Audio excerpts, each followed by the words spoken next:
ஒரு வசன பகுதி எடுத்து வாசிக்கலாம். அது ரோமருக்கு எழுதின நிருபம் 8ஆம் அதிகாரம் 29வது வசனம். ரோமர் 8:29. தேவன் எவர்களை முன்னறிந்தாரோ அவர்களை தமது குமாரனுடைய சாயலுக்கு ஒப்பாயிருப்பதற்கு முன்குறித்திருக்கிறார். ஹல்லேலூயா, ஹல்லேலூயா. திரும்ப ஒரு தடவை கூட வாசிக்கிறேன். தேவன் எவர்களை முன்னறிந்தாரோ அவர்களை தமது குமாரனுடைய சாயலுக்கு ஒப்பாயிருப்பதற்கு முன்னறிந்திருக்கிறார், முன் குறித்திருக்கிறார். ஹல்லேலூயா. கண்களை மூடி கர்த்தரை நோக்கி பார்க்கலாம். ஸ்தோத்திரம் தகப்பனே, ஸ்தோத்திரம் ராஜா, ஸ்தோத்திரம் ராஜா. ஓ தேவனே, ஹல்லேலூயா. கர்த்தாவே ராஜா, ஓ தேவனே, உமக்கு நிகர் நீர் மாத்திரம் தகப்பனே ராஜா. அப்பேற்பட்ட சர்வ வல்லமை உள்ள தேவன் தகப்பனே, உம்முடைய சாயல்ல ராஜா, உம்முடைய அதே ரூபத்தின்படி தகப்பனே ராஜா. ஓ தேவனே, பிதாவுக்கு தற்சரூபமாய் இருந்த நீர் தகப்பனே ராஜா, உம்மை போல எங்களை அழைத்திருக்கிறீர் தகப்பனே. உம்மை போல மாறும்படி ராஜா, உம்மை போல நடக்கும்படியும் தகப்பனே, உம்மை போல இந்த பூமியில சுதந்திரமாக நடந்து தெரியும்படிக்கு ராஜா. கர்த்தாவே, இந்த உலகத்தை ஜெயிக்கும்படிக்கு கர்த்தாவே, பிசாசுக்கு எதிர்த்து நிற்க ராஜா, பிதாவாகிய தேவனுடைய கட்டளைகளின்படி நடக்க ராஜா, அந்த உபதேசங்களை ஜனங்களுக்கு அறிவிக்கவும் தகப்பனே, இவர்கள் எல்லாரையும் நித்திய ஜீவன் கொண்டு சேர்த்து விடும்படியாக ராஜா, நீர் எங்களை முன்னறிந்திருக்கிறீர் தகப்பனே ராஜா. எங்களை தாழ்த்தி உம்முடைய கரத்தில் ஒப்பு கொடுக்கிறோம் ராஜா. கர்த்தாவே, உம்மை போல ராஜா எங்களையும் அந்த இடித்து பிழிந்த அந்த ஒலிவ எண்ணெயை போல மாற செய்வீராக ராஜா. இப்படி செய்கிறதுக்கு உமக்கு நன்றி தகப்பனே. ஆட்கொள்ளுங்க, வழி நடத்துங்க. நீர் மாத்திரம் எங்களிலிருந்து மகிமைப்படுவீராக. இயேசு கிறிஸ்துவின் மூலம் ஜெபிக்கிறோம் ஜீவனுள்ள நல்ல பிதாவே, ஆமென். ஹல்லேலூயா.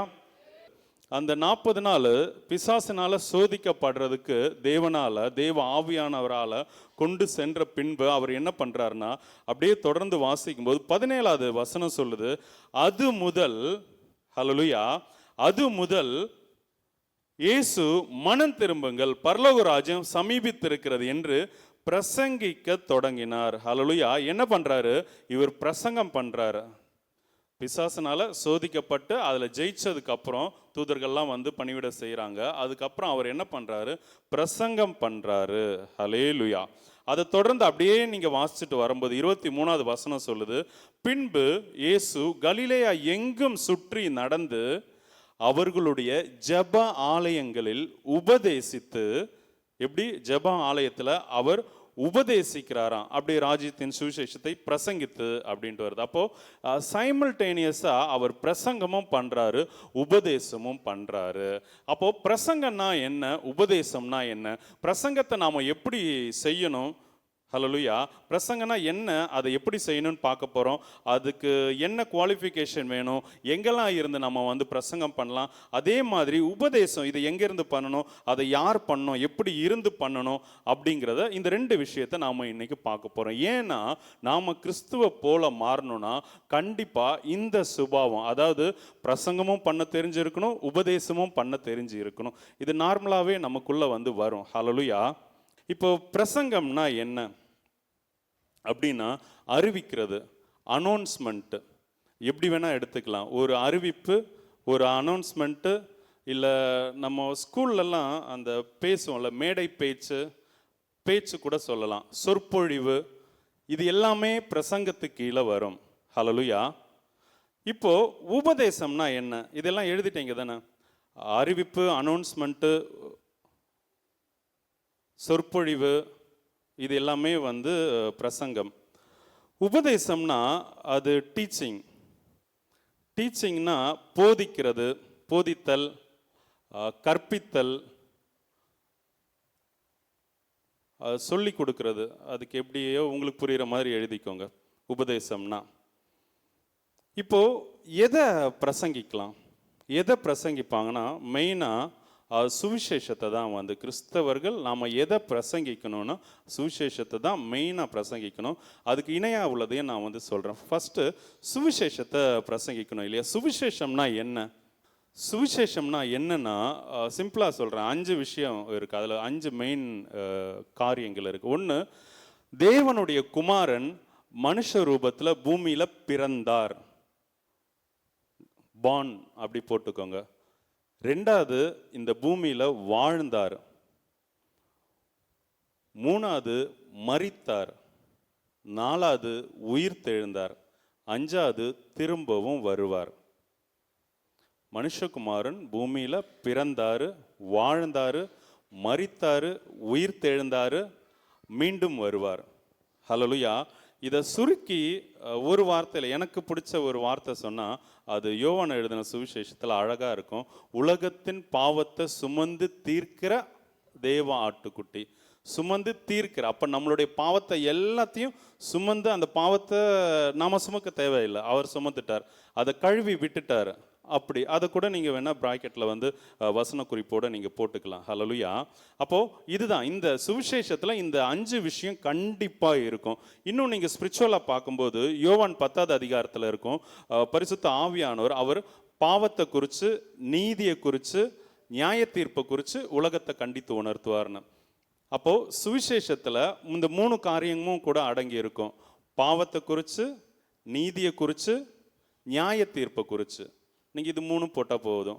பாவம், நீதி, நியாய தீர்ப்பு. இது 3மே அந்த சுவிசேஷத்தை இயேசு கிறிஸ்துவை பற்றி நம்ம சொல்கிறோம் இல்லையா, அதில் வந்து அடங்கி இருக்கும். ஹல்லேலூயா. சுவிசேஷத்துக்கு பேர் என்னன்னா குட் நியூஸ் அப்படின்ட்டு சொல்லுவாங்க. என்ன? குட் நியூஸ், நற்செய்தி. கிறிஸ்து இங்கே நம்ம இந்த 4வது அதிகாரத்தில் பார்க்கும்போது, வாசித்த வசனத்துக்கு முன்னாடி பார்க்கும்போது, மரண இருளின் திசைகளில் இருக்கிறவர்களுக்கு வெளிச்சம் உதித்தது என்று ஏசாயா தீர்க்கதரிசி உரைக்கப்பட்டது நிறைவேறும்படி இப்படி நடந்தது. எப்படி நடந்தது? இயேசு கிறிஸ்து போய் வந்து பிரசங்கம் பண்ண தொடங்கினாரு. ஹல்லேலூயா. சரி, இப்போ பிரசங்கத்துக்கும் உபதேசத்துக்கும் உள்ள வித்தியாசம் வந்துச்சு. பிரசங்கம் எதை பண்ணுவோம்? சுவிசேஷத்தை தான் பிரசங்கம் பண்ணுவோம். ஹல்லேலூயா. அது கன்ஃபார்ம். அப்போ சுவிசேஷத்துக்கு இணையா இருக்க இனி ஒன்று வேற என்ன பிரசங்கம் பண்ணுவோன்னா, நீங்க ருசிச்சதை, இப்போ தெளித்தேன் அப்படின்ட்டு சொல்லுவாங்க. அந்த வண்டு என்ன பண்ணும்? பூவில் உட்காந்து, இப்போ பூவில் இருக்க தேனை உங்களுக்கு கொடுத்தா சாப்பிட முடியாது. ஆனால் ஒரு வண்டு பூவில் இருக்க தேனை அதை உட்கொண்டு அது விடுற எச்சத்தில் உள்ள அந்த தேன் இருக்கு இல்லையா, அதுதான் வந்து நமக்கு ருசியாக இருக்கும். அதுதான் சாப்பிடவே நமக்கு முடியும். அதுக்கு எச்சம் நமக்கு வந்து அது தேன். ஹல்லேலூயா. அப்போது எதை சுவிசேஷமாக அறிவிக்கணும்னா, நீங்கள் என்ன ருசிச்சீங்க கிறிஸ்துவில்? அந்த 5 காரியம் இருக்குது. உயிர்த்தெழுதல், மரணம், எல்லாம், பாவம் மன்னிக்கிறவர், கிறிஸ்துவ பற்றின விஷயம் இருக்குது. அதிலிருந்து நீங்கள் எதை உட்கொண்டீங்களோ அதை நீங்கள் வெளியில் கொடுக்குறது பேர் தான் சுவிசேஷம். இப்போது ஒரு கடைக்கு போகிறீங்க, சாப்பாடு நல்லா இருக்குது. இப்போ வெளியிலலாம் வந்து போகிறவங்க தெரியும், வண்டி ஓட்டுறவங்களுக்கு தெரியும். லாங் போகும்போது, இல்லை இங்கேருந்து நாகர்கோவில் போகிறது வழியில் நம்ம கூட இருக்கிற கஸ்டமர், பிரதர் டீ எங்கே நல்லாயிருக்கும் கொஞ்சம் நிறுத்துங்கன்னா நமக்கு அது தெரிஞ்சிருக்கணும். ஆஸ் எ டிரைவர் அந்த டிரான்ஸ்போர்ட் டிபார்ட்மெண்ட்டில் இருந்தால் அது தெரிஞ்சிருக்கணும் இல்லையா? சாப்பாடு எங்கே நல்லாயிருக்கும், வெஜ்ஜா நான்வெஜ்ஜா, எது எங்கே நல்லாயிருக்கும்னு நமக்கு தெரிஞ்சிருக்கும். அப்போது அதை நம்ம ஆல்ரெடி டேஸ்ட் பண்ணனால சொல்கிறோம் இல்லையா? அதே மாதிரி இப்போ பண்டிகைலாம் வரும்போது லேடிஸ்கிட்ட வந்து எங்கே துணி எடுக்கணும், எனக்கு இங்கே வந்தப்போ எங்கே ட்ரெஸ் எடுக்கிறது என்னன்னு தெரில, துணி எடுக்கிறது 2 வருஷம் முன்னாடி அவள் ஒருத்தங்கள்ட்ட கேட்கும்போது மார்த்தாண்டத்தில் ஒரு கடை பேர் வந்து சொன்னாங்க. அங்கே போய் பார்க்கும்போது ஓகே நல்லா தான் இருக்குது, ரேட்டு எல்லாமே வந்து ஓகே தான். அப்போது நீங்கள் என்ன தெரிஞ்சுக்கிட்டீங்க இயேசு கிறிஸ்துவை பற்றி? நீங்கள் வேணால் ப்ராக்கெட்டில் போட்டுக்கோங்க. நீங்கள் சாட்சி இருக்கு இல்லையா, நீங்கள் கிறிஸ்து இயேசுவின் நிமித்தம் பெற்ற சாட்சி ஒன்று இருக்கும். ஏதாவது உங்களுக்குள்ள ஒரு மாறுதல் வந்திருக்கும் கிறிஸ்துவை ஏற்றுக்கொண்டதுக்கு அப்புறம். அது பாவ பழக்கமாக இருக்கலாம், சுபாவமாக இருக்கலாம், பேச்சு, நட, பாவனை, உங்கள் எண்ணம், சிந்தனை, ஏதோ ஒரு மாறுதல் வந்திருக்கும் இல்லையா? அதை நீங்கள் மற்றவங்களுக்கு அறிவிக்கிறது பேர் தான் சுவிசேஷம். ஹல்லேலூயா. அதை நீங்கள் மற்றவங்களுக்கு சொல்கிறது தான் இந்த பிரசங்கத்தில் 2வது வகை. 1 சுவிசேஷத்தை பிரசங்கமாக அறிவிப்போம். 2வது வேறு எதை பிரசங்கமாக அறிவிப்போம்னா, நாம் பெற்ற இன்பத்தை, நாம் ருசித்த கிறிஸ்து இயேசுவை அந்த தெளித்தேன் போல் மற்றவங்களுக்கு கொடுக்கறது, அதுதான் வந்து பிரசங்கம். பிரசங்கம் வந்து சரி, இப்போ நம்ம உபதேசத்துக்கு வரலாம். அப்போது உபதேசம் வந்து எதை உபதேசிக்கணும் மெயினாக எடுத்தவங்க வாசிங்க. யாத்திராகமம் 24:12. அப்பொழுது கர்த்தர் மோசேயை நோக்கி, நீ மலையின் மீது என்னிடத்தில் ஏறி வந்து அங்கே இரு, நான் உனக்கு கற்பனைகளையும் நீ அவர்களுக்கு உபதேசிப்பதற்கு நான் எழுதின நியாயப்பிரமாணத்தையும் கற்பனைகளையும் கொடுப்பேன் என்று. அப்போது எதை உபதேசிக்கணும்னா பிரமாணத்தை, கற்பனைகளை, ஹalleluya, தேவனுடைய வார்த்தைகளை உபதேசிக்கணும். ஹalleluya, எதை உபதேசிக்கணும்? அதாவது உபதேசம்னா என்னன்னு பார்த்தோம். அது ஒரு டீச்சிங், கற்பிக்கிறது. எப்படி நடக்கணும்னு நம்ம இப்போ ஒரு குழந்தை இருக்கு, இதை இப்போ ஓடுற அந்த குட்டி பாப்பா வந்து எப்படி இருந்தது, கைக்குள்ள அம்மாவனுடைய கைக்குள்ள இருந்து இல்லையா? அப்போ நடக்கும்போது அது கொஞ்சம் அந்த ஸ்டாமினா பெலன் வரும்போது கையை பிடிச்சி எழும்பி நிற்க வச்சு நடக்க கற்றுக் கொடுக்குறோம். நம்ம கூட நடக்கும்போது என்னை பார்த்து பார்த்து பார்த்து அந்த குழந்தையுமே வந்து நடக்குது, காலை வச்சு வச்சு பார்க்குது, அதுக்கப்புறம் பேலன்ஸ் பண்ணி பார்க்குது, அப்புறம் நிற்குது, நடக்குது, ஓடுது, குதிக்குது இல்லையா? அது ஒருத்தரை பார்த்து ஒருத்தர் கூட இருந்து, மெயினாக பேரண்ட்ஸோட இருந்து வீட்டில் இருந்து அது கற்றுக்குது. ஹல்லேலூயா, ஒரு ட்ரைனிங் அதுக்குள்ளே வந்து உருவாகுது. இதுதான் வந்து உபதேசத்தினுடைய காரியம். உபதேசம்னா அந்த தமிழாக்கத்தில் பார்க்கும்போது அது டீச்சிங் தான் இருக்குது, அதில் மாற்றமே இல்லை. போதகம் டீச்சிங் தான். இது நீங்கள் இப்போது உங்கள்கிட்ட கேட்டால் மலை பிரசங்கம் சொல்லுவீங்க இல்லையா? நமக்கு நார்மலாக போதிக்கப்படுறது அந்த மத்தேயு 5, 6, 7 அதிகாரத்தில் இருக்கிறது மலை பிரசங்கம் அப்படின்ட்டு சொல்லுவோம். ஆனால் நீங்கள் மத்தேயு 5வது அதிகாரத்தில் 2வது வசனத்தை வாசிச்சா, அப்பொழுது அவர் தமது வாயை திறந்து அவர்களுக்கு உபதேசித்து சொன்னது என்னவென்றால், ஹல்லேலூயா, மத்தேயு 5:2 உபதேசம் தான் அவர் பண்ண ஆரம்பிச்சார். அதனால தான் இந்த உபதேசம் கேட்கறதுக்கு நமக்கு புதுசாக ரொம்ப நல்லா இருக்கு. ஆனால் இதனுடைய அர்த்தம் புரியவே மாட்டேங்குது. ஏன்னா இதை வந்து இதுக்கு டெஃபினேஷன் கொடுத்தா தான் புரியும். ஆவியில் எளிமை உள்ளவர்கள் பாக்கியவான்கள், பரலோக ராஜ்யம் அவர்களுடையது அப்படின்னு சொல்லியிருக்கு இல்லையா? இதை 10 போதகர்கள் போதிச்சா 10 விதமாக இருக்கும். ஆவியில் எளிமைனா என்னன்னு அப்போது இந்த வசனத்தை ஒவ்வொருத்தர்கிட்ட கொடுக்கும்போது ஒவ்வொரு விதமாக தான் வரும். அது கேட்டால் நான் அவங்கள தப்பாக சொல்ல, தேவன் அவங்களுக்கு அந்த நேரத்தில் அந்த ஜனங்களுக்கு இருக்கிற ஜனங்களுக்கு போதிக்கும்படியாக அருளப்பட்டதன்படி பேசுவாங்க. ஆனால் இவர் ஆக்சுவலாக இங்கே உபதேசம் பண்ணுறார். உபதேசம்னா இந்த ஒரு வசனத்தில் இந்த வார்த்தை நிற்கவே நிற்காது. ஆவியில் எளிமை உள்ளவர்கள் பாக்கியவான்கள், பரலோக ராஜ்யம் அவர்களுடையது அப்படின்னு நிற்காது. பரலோக ராஜ்யம்னா என்ன, ஆவினா யாருடைய ஆவி, அது எப்படி, எளிமைனா எந்த விதமாக, அதை எல்லாத்தையும் அவர் சொல்லி தான் ஆகியிருக்கணும். ஏன்னா இந்த 5, 6, 7 அதிகாரம் முடியும் போது சொல்லுது, கடைசி 2 வசனங்கள் 7ல், இயேசு இந்த வார்த்தைகளை சொல்லி முடித்த போது அவர் வேத பாரகரை போல போதியாமல், டீச்சிங் வந்துச்சு பாருங்க, போதியாமல் அதிகாரம் உடையவராய் அவர்களுக்கு போதித்தபடியால் ஜனங்கள் அவருடைய போதகத்தை குறித்து ஆச்சரியப்பட்டார்கள். ஹல்லேலூயா, ஹல்லேலூயா. அப்போ அவர் போதிச்சிருக்காரு, உபதேசத்தில் ஆரம்பிச்சு போதிச்சிருக்காரு. உபதேசம்னா நம்ம சொல்லுவோம் அட்வைஸ், ஆலோசனை அப்படின்னு சொல்லுவோம். ஆக்சுவலாக அது ஒரு டீச்சிங். இன்னும் நீங்கள் எடுத்துக்கோங்களேன், தீமோத்தி எடுத்துக்கோங்க. வேத வாக்கியங்கள் எதற்காக அருளப்பட்டிருக்குன்னு அழகாக எழுதியிருக்கும். 16வது வசனம் 3வது அதிகாரத்தில் 2 தீமோத்தேயு, வேத வாக்கியங்கள் எல்லாம் தேவ ஆவியினால் அருளப்பட்டிருக்கிறது, தேவனுடைய மனுஷன் தேறினவனாகவும் எந்த நற்கிரியும் செய்ய தகுதியுள்ளவனாகவும் இருக்கும்படியாக அவைகள் உபதேசத்துக்கும் கடிந்து கொள்ளுதலுக்கும் சீர்திருத்தலுக்கும் நீதியை படிப்பிக்குதலுக்கும் பிரயோஜனம் உள்ளவைகளாக இருக்கிறது. இங்கே பிரசங்கிக்கிறது கிடையாது, வசனம் பிரசங்கத்துக்கு அல்ல. இப்போ இதை தப்பாக எடுத்துக்காதீங்க. இன்னைக்குள்ள வேத பாடத்தின்படி வசனம் வந்து பிரசங்கத்துக்கு அல்ல. பிரசங்கம் வந்து சுவிசேஷத்தை பிரசங்கிப்போம், சுவிசேஷத்தை அறிவிப்போம், நாம் பெற்ற நன்மையை சாட்சியாக மற்றவங்களுக்கு சொல்லுவோம், அது வந்து பிரசங்கத்தில் வரும். இப்போது எதை கற்பிக்கணும்னா தேவனுடைய வார்த்தைகளை. ஹல்லேலூயா, ஹல்லேலூயா. இப்போது உங்களுக்கு வித்தியாசம் சொல்லணும்னா, கடைசியாக இதை நீங்கள் எப்படி எடுத்துக்கிறீங்கன்னு தெரில. இப்போ நம்ம கடைசியாக ஆண்டவர் பாஸ்டர் மூலியமாக ஒரு வார்த்தை சொல்லி முடித்தார். அது என்ன வார்த்தை? உபத்திரம், சரி, ப்ராப்ளம்ஸ் எல்லாம் நீங்கிடும் அப்படின்னு சொன்னார். இது வந்து எதில் வரும்? பிரசங்கத்தில் வருமா, உபதேசத்தில் வருமானா? ஆக்சுவலாக பிரசங்கத்தில் வரும். உபதேசத்தில் வருமா? உபதேசம்னா அதில் இருந்தும் டிக் பண்ணி ஆழமாக தோண்டி எப்படிலாம் யார் யாருக்கு பர்டிகுலராக புரியுது தானே உங்களுக்கு? அப்போ பிரசங்கன்னா என்ன, உபதேசம்னா இது வந்து டீச்சிங். இப்போது ஒரு கல் அப்படின்னு சொன்னால் அந்த கல் வந்து என்ன ஷேப்பில் இருக்குது, என்ன வெயிட்டில் இருக்குது, எந்த இடத்துல இருக்குது, எவ்வளோ உயரத்தில் இருக்குது, அப்படி அதை பற்றி டீட்டெயிலாக படிக்கிறதுக்கு பேர் தான் வந்து நம்ம உபதேசித்து சொல்லுகிறதாவது. அப்போ தேவன் எப்பேற்பட்டவருங்கிறத அதை உபதேசத்தின் வழியாக தான் தெரிஞ்சுக்க முடியும். அவருடைய அன்பை வேணால் நம்ம பிரசங்கத்தில் இயேசு உங்களை நேசிக்கிறாருன்னு சொல்லலாம். ஆனால் எப்படி நேசிக்கிறாருங்கிறத சொல்லணும்னா அது உபதேசம். இப்போ எடுத்த இந்த தீமோத்தேயுவில் முதல் வசனங்கள்லாம் பார்க்கும்போது கடைசி காலத்தில் இப்படிலாம் நடக்கும்னு சொல்கிறாரு இல்லையா, அது எல்லாமே ஆக்சுவலாக பிரசங்கம், ஒரு அறிவிப்பதை விடுக்கிறாரு. இப்போ கடைசியில் சொல்லும்போது நமக்கு உபதேசமாக வசன உபதேசத்துக்கு பயிற்றுவிக்கிறதுக்கெலாம் யூஸ் ஆகுதுன்னு சொல்லி நமக்கு தேவன் எழுதி கொடுத்துருக்கிறார். ஹல்லேலூயா. கண்டிப்பாக நீங்கள் குழம்பி இருக்க மாட்டீங்கன்னு நம்புகிறேன். அப்படி தானே சிபிலா?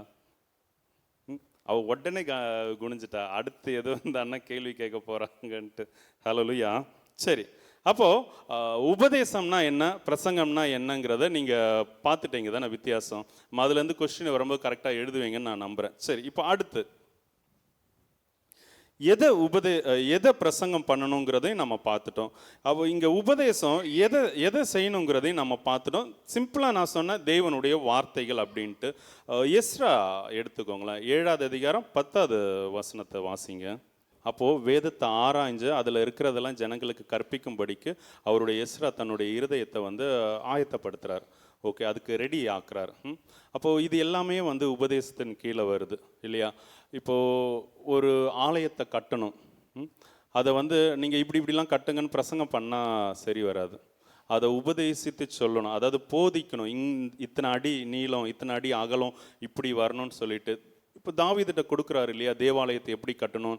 ஒரு கற்களினால் செய்யப்பட்ட தேவனுடைய ஆலயத்தையே அவர் அவ்வளோ அந்த அளவுக்கு டிஃபைன் பண்ணி தன்னுடைய இருதயத்துக்கு ஏற்ற ஒரு மகன்கிட்ட கொடுக்குறாருன்னா, அப்போது நாமே தேவன் வாசம் செய்கிற ஆலயமாக இருக்கும். இந்த ஆலயத்தை வடிவமைச்சு கிறிஸ்துவ போல மாற்றணும்னா அது பிரசங்கத்தினால முடியாது. பிரசங்கத்தை நான் குறைச்சி சொல்ல, பிரசங்கம் இல்லாமல் உபதேசத்துக்குள்ளேயே நீங்கள் போக முடியாது. கிறிஸ்துவனுடைய அவர் என்னை நேசிக்கிறாருன்னா அந்த சத்தம் கேட்காம நான் போக முடியாது. நானும் அந்த ஒரு பிரசங்கத்து வழியாக தான் உள்ளேயே வந்தேன். ஒரு மனுஷருடைய சாட்சியை கேட்டேன். ஒரு முஸ்லீம் பாதிரியார், அவர் பேர் சுலைமான் நினைக்கிறேன். அவர் என்ன முஸ்லீம் பாதிரியார், அவர் வேத ஆராய்ச்சியில் இருக்கும்போது அங்கே ஏதோ பைபிளில் யோபுன்னு நினைக்கிறேன், அவர் மலையாளி. அந்த யோபுல என்ன இருக்குது, இதில் ஏதாவது டவுட்டு இருந்தால் பைபிளை போய் வாசின்னு இருக்கு போல்.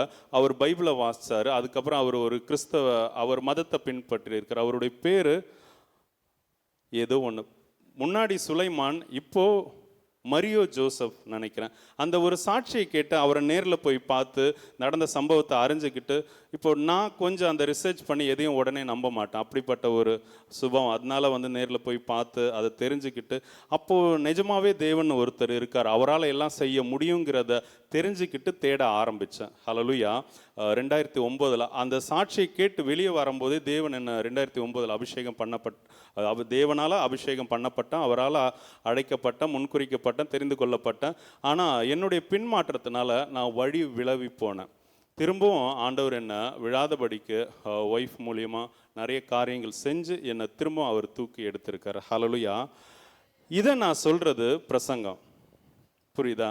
இப்போது மற்றபடி இப்போ உங்களுக்கு பிரசங்கம்னா என்ன, உபதேசம்னா என்னன்னு சொல்கிறேன் இல்லையா, இது வந்து டீச்சிங்கில் வந்துடும். உங்களுக்கு கிளியராக இருக்கும்னு நினைக்கிறேன். அப்போ டீச்சிங் எதை பண்ணணும், வசனத்தை தான் டீச் பண்ணணும், உங்கள் அனுபவத்தை. ஆனால் நிறைய இடத்துல பார்த்தா அவங்களுடைய அனுபவத்தில் ஃபாரின் போனது வந்தது சர்ச்சில் பார்த்ததை இதை வந்து டீச்சிங்காக கிளாஸ் மாதிரி எடுப்பாங்க. நீங்கள் அப்படி எடுக்காதீங்க. வசனத்தை தான், கற்பனைகளை தான். புதிய ஏற்பாட்டில் இருக்கிற கற்பனை என்னன்னா, கலாத்தியர் 5ஆவது அதிகாரம் கடைசி வசனங்கள் வாசிமா.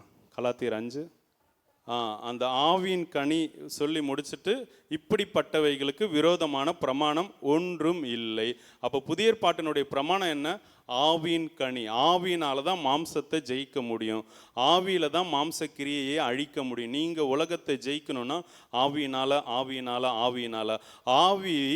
ஆவியினுடைய அந்த கனி வெளியரங்கமாக இருக்காது, மாம்ச கிரியைகள் வெளியரங்கமாக இருக்கும். இப்படி பல காரியங்கள் இருக்குது. சரி, இன்னும் கொஞ்சம் கூட நான் வேகமாக போகலாம் அப்படின்னு நினைக்கிறேன். இப்போது லெஃப்ட் சைடு வாங்க. பிரசங்கம் பண்ணுறதுக்கு உங்களுக்கு என்ன குவாலிஃபிகேஷன் வேணும்?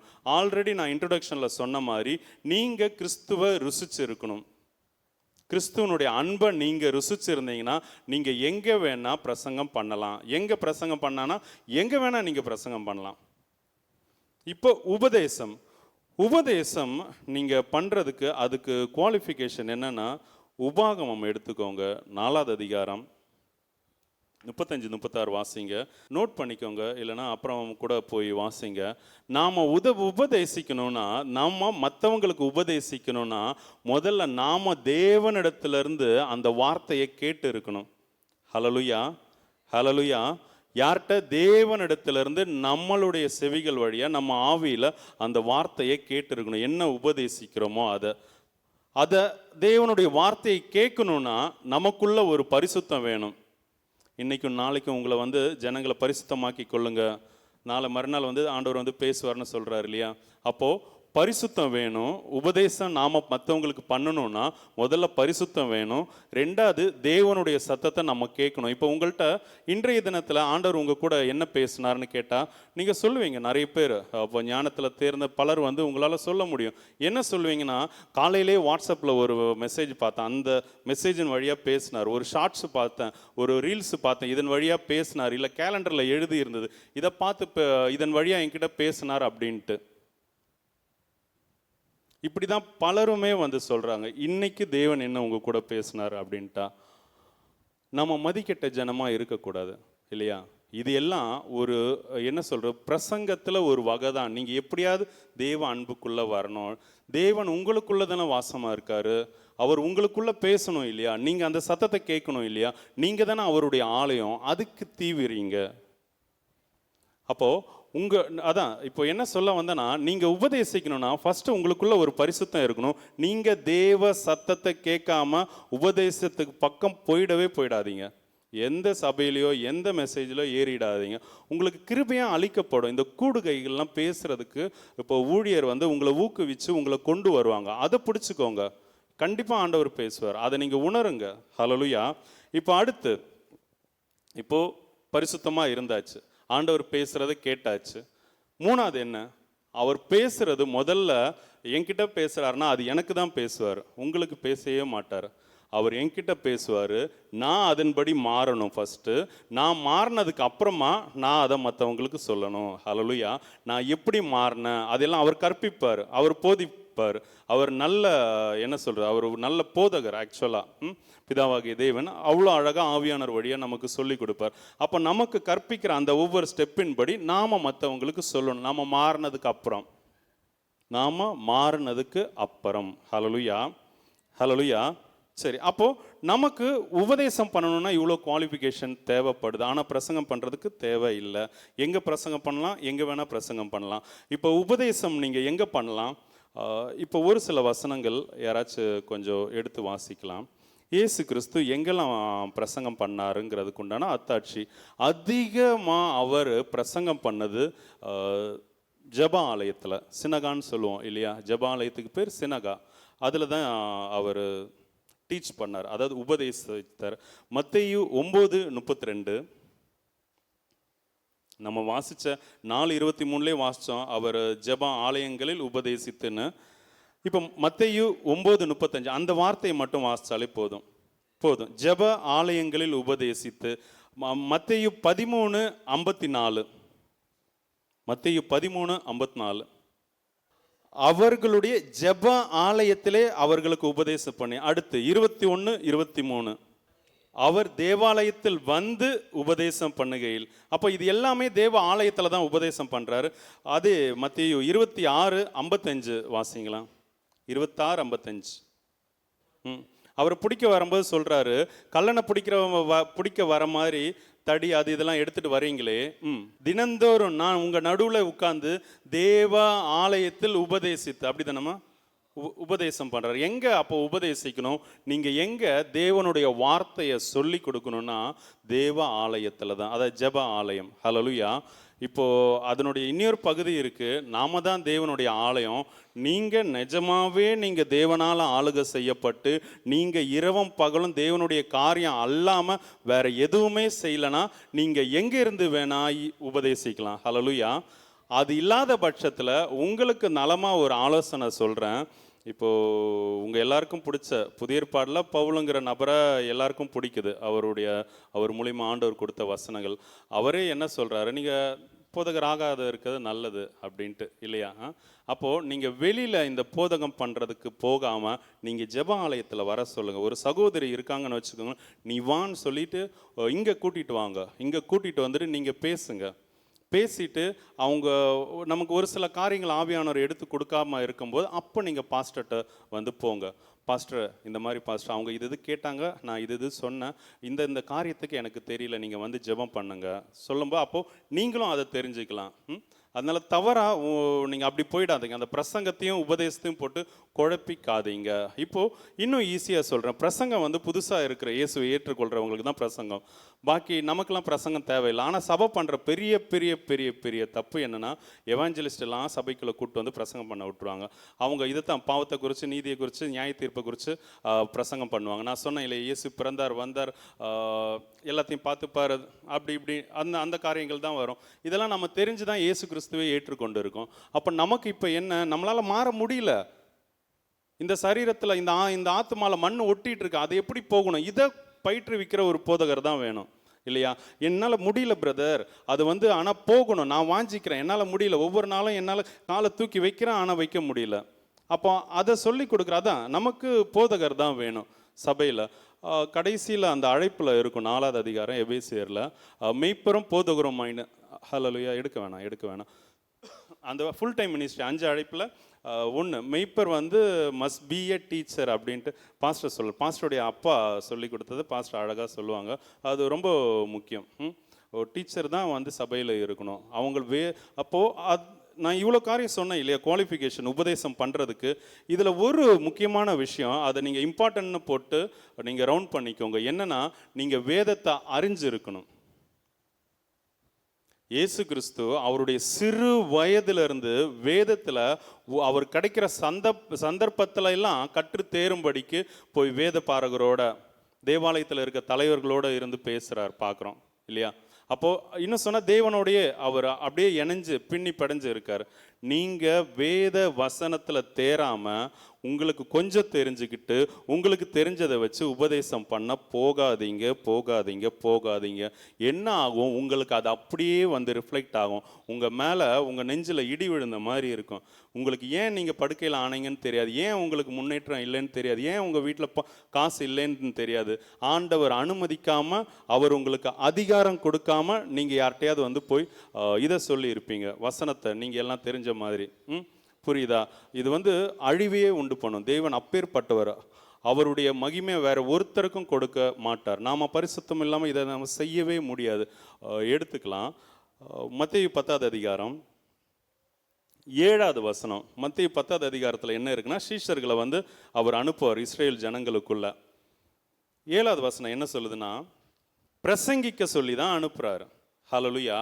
அந்த பிரசங்கம் பண்ணும்போது வியாதிகளை வந்து சுகமாக்க முடியும். அதாவது எவாஞ்சலிக்கல் மினிஸ்ட்ரி, கிறிஸ்துவை நீங்கள் அறிந்த கிறிஸ்துவை அது ஒரு வெளிப்படுத்துறது, உங்களுக்கு தெரிஞ்சதை மற்றவங்களுக்கு சொல்கிற விஷயந்தான் அந்த பிரசங்கம், சுவிசேஷத்தை நம்ம சொல்கிறோம். இந்த இடத்துல பிசாசுலாம் போகும். பிசாசு போன உடனே ஓகே என்னை ஏசப்பா ஊழியத்துக்கு அழைச்சிட்டாருன்னு சொல்லிட்டு நீங்கள் போய் சபை ஆரம்பிக்கவோ இல்லை வீட்டில் கூட்டம் தொடங்கவோ, இன்னொரு இடத்துல கூட்டம் தொடங்கினா அங்கே போய் நீங்கள் மெசேஜ் கொடுக்கவோ, அங்கே போய் ஜெபிச்சு பிசாசு விரட்டவோ போனால் அவ்வளோதான், லைஃபு போயிடும், மிஸ் ஆகிடும், கண்டிப்பாக மிஸ் ஆகும். தேவன் அழைக்காமல் இந்த ஊழியத்தை வந்து ஒருத்தராலையும் செய்ய முடியாது. ஹல்லேலூயா. கர்த்தர் எவ்வளோ நல்லவராக இருக்கார் இல்லையா? ஹல்லேலூயா. சரி, புரியுது தானே உங்களுக்கு? ஏதாவது டவுட் இருக்கா? கை தூக்குங்க. Doubts, any doubts? சரி, ஓகே. அப்போது நம்ம இதுக்கு வசனத்தை தெரிஞ்சிருக்கணும். இப்படி ஏற்பட்ட நிறைய காரியங்கள் இருக்குது. இப்போது அதே 16வது வசனம் வாசிங்களேன். மத்தேயு 10ல் அவர் அனுப்பும்போது பிரசங்கிக்க அனுப்புகிறாரு. நம்ம பிரசங்கம் பண்ணும்போது அந்த சுவிசேஷ ஊழியத்தில் வியாதி போகும், சுகமாகும், அவங்க இயேசுவை ஏற்றுக்கொள்வாங்க, எல்லாமே நடக்கும். ஆனால் நமக்கே வசனம் தெரியாது. அவங்கள பரலோக ராஜ்யத்தில் போகணுன்னா, இப்போ நீங்கள் எல்லாரும் பிரசங்கி தான், நீங்கள் எல்லாரும் பிரசங்கிப்பீங்க.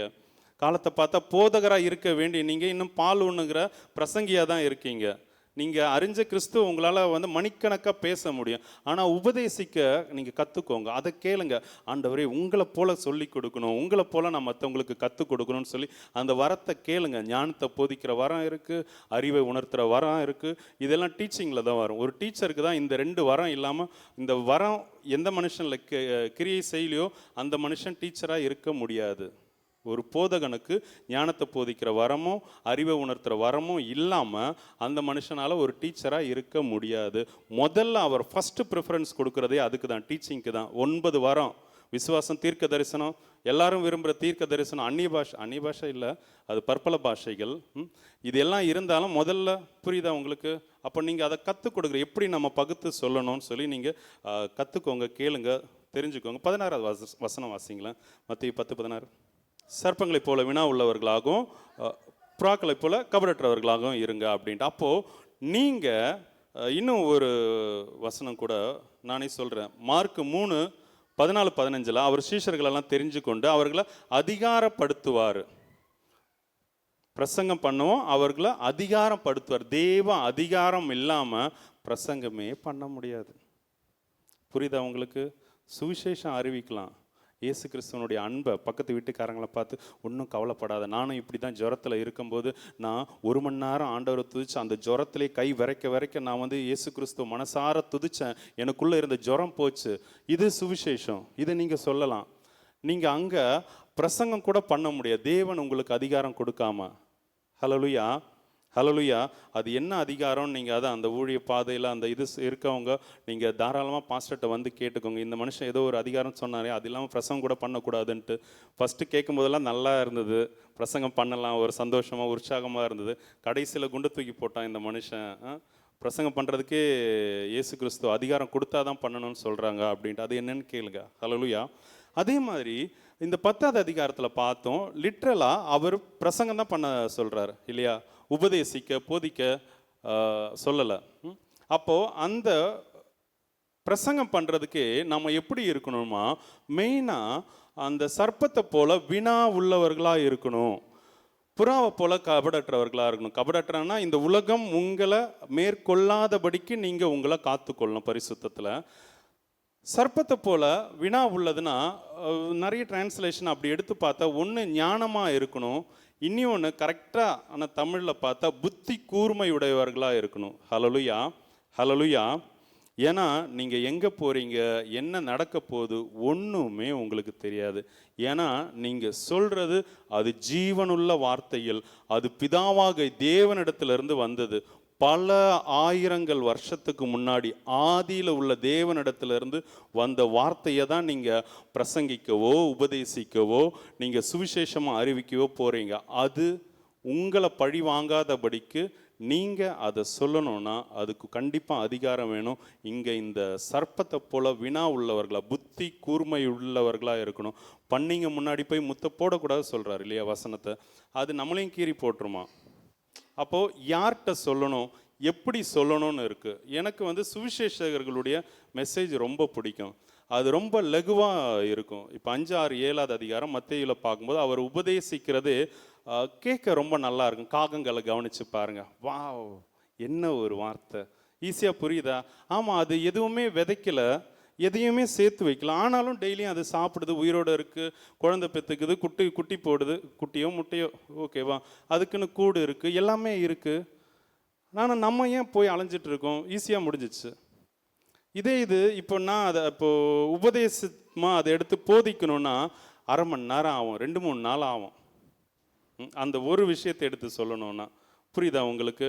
போட்டு குழப்பிக்காதீங்க, கர்த்தர் உங்கள் கூட இருக்கார். ஒரு காரியம் சொன்னதையும் நான் சொல்லிடுறேன். ஃபஸ்ட்டு ஜெபத்தில், ஆரம்ப ஜெபத்திலே சொன்னேன் இல்லையா ஒரு வார்த்தை, இடித்து பிழிந்த அந்த ஒளிவை எண்ணெயாக நிச்சயமாக உங்களை மாற்றுவார்.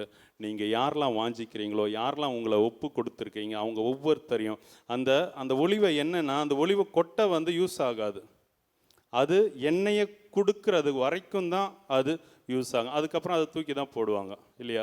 அப்போ அந்த எண்ணெய் தான் அபிஷேகம், இன்னொரு மனுஷன் அபிஷேகப்படுத்துறதுக்கு யூஸ் ஆகும். அப்போது நீங்கள் தேவனால் பிரயோஜனப்படுத்தும்படியாக அவர் உங்களை ஃபுல்லாக புழிஞ்சு சாராக எடுத்துருவார். நீங்கள் ஒன்றுமே இருக்க மாட்டீங்க. ஆனால் உங்கள்கிட்ட இருந்து வந்த விஷயம் வந்த விஷயம்னா என்ன? ஆவிக்குரிய காரியங்கள், உங்களுடைய கிரியைகள், நற்கிரியைகள். அதை அந்த எண்ணெய் அந்த பவுலில் இருக்கும்போது உலகத்தில் இருக்க எல்லா ஜனங்களும் இந்த சபையை தேடி வருவாங்க. இங்கே இருக்கு, இந்த இடத்துல அந்த கனி இருக்கு, இந்த இடத்துல அன்பு இருக்கு, இந்த இடத்துல சந்தோஷம் இருக்கு, இந்த இடத்துக்கு வந்தால் ஒரு நிம்மதி இருக்கு, இந்த இடத்துக்கு வந்தால் ஒரு சமாதானம் இருக்கு, இங்கே வந்தால் இங்கே இருக்கிற ஜனங்க எல்லாம் நற்கிரியினால அப்படி உபசரிக்கிறாங்க. வீட்டுக்கு வரவங்களை உபசரிக்கிறது சொல்ல, ஆவியில் அவங்கள பார்க்கும்போது தேவ தூதர்களை போல இருக்காங்க. தேவ பிரசனத்தை என்னை அறியாமல் அந்த ஏரியாக்குள்ளே கால் எடுத்து வைக்கும்போதே நானே மாறுறேன், என் வாயில தானே அந்நிய பாஷை வருது. இது எல்லாம் நடக்கும். ஹல்லேலூயா. கர்த்தர் இந்த வார்த்தையில் ஆசீர்வதிப்பாராக. நம்ம ஜெபிக்க போகிறோம். ஹல்லேலூயா. ஸ்தோத்திரம் தகப்பனே, ஸ்தோத்திரம் ராஜா, ஸ்தோத்திரம் ராஜா. கிறிஸ்துவின் பொருட்டு நெருக்கப்பட்டால் பாக்கியம் நமக்கு பாக்கியமே. கிறிஸ்துவின் பொருட்டு நெருக்கப்பட்டால் பாக்கியம் நமக்கு பாக்கியமே. சோர்ந்து போகாதே, நீ சோர்ந்து போகாதே, சோர்ந்து போகாதே, நீ சோர்ந்து போகாதே. அதி சீக்கிரத்தில் நீங்கிவிடும் இந்த லேசான உபத்திரவம். அதி சீக்கிரத்தில் நீங்கிவிடும் இந்த லேசான உபத்திரவம். மகிமையின் தேவ ஆவிதாமே மண்ணான நமக்குள் வாழ்கின்றார். மகிமையின் தேவ ஆவிதாமே மண்ணான நமக்குள் வாழ்கின்றார். சோர்ந்து போகாதே, நீ சோர்ந்து போகாதே, சோர்ந்து போகாதே, நீ சோர்ந்து போகாதே. அதி சீக்கிரத்தில் நீங்கிவிடும் இந்த லேசான உபத்திரவம். அதி சீக்கிரத்தில் நீங்கிவிடும் இந்த லேசான உபத்திரவம். எஸ், கர்த்தருடைய வார்த்தை அப்படியே அவ்வனமாவே சொல்லுது.